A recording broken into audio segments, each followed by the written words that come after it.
Bienvenue sur la chaîne Bonne Nouvelle. La méditation du jour a pour titre Un aperçu du royaume des cieux.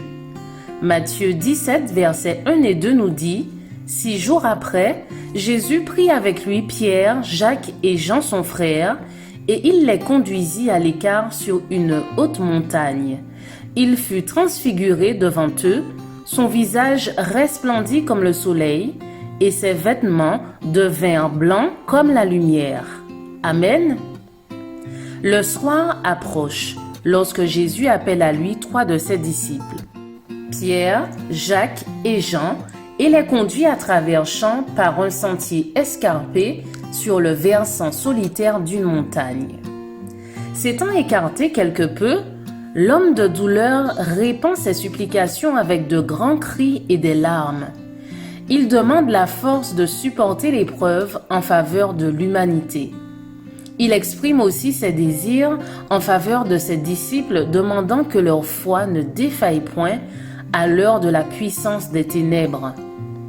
L'objet actuel de la requête du Christ, c'est qu'il leur soit accordé une manifestation de la gloire qu'il avait auprès du Père avant que le monde fût, que son royaume soit révélé à des yeux humains et que ses disciples soient affermis par cette vue.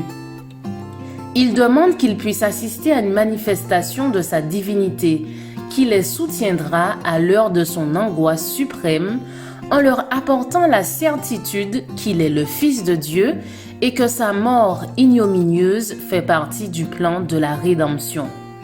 Sa prière est entendue. Tandis qu'il est agenouillé seul sur le sol rocailleux, les cieux tout à coup s'entr'ouvrent sur les portes d'or de la cité de Dieu. Une sainte splendeur enveloppe la montagne, illuminant le Sauveur. De l'intérieur, la divinité éclate à travers l'humanité et rejoint la gloire qui vient d'en haut. Le Christ, prosterné, se dresse soudain dans une majesté divine. L'agonie de son âme a cessé, son visage resplendit maintenant comme le soleil et ses vêtements ont la blancheur de la lumière. Les disciples sont réveillés et contemplent la gloire inondant la montagne. Saisis de crainte et d'étonnement, ils admirent la forme lumineuse de leur maître. 2 êtres célestes se trouvent là, s'entretenant d'une manière intime avec lui.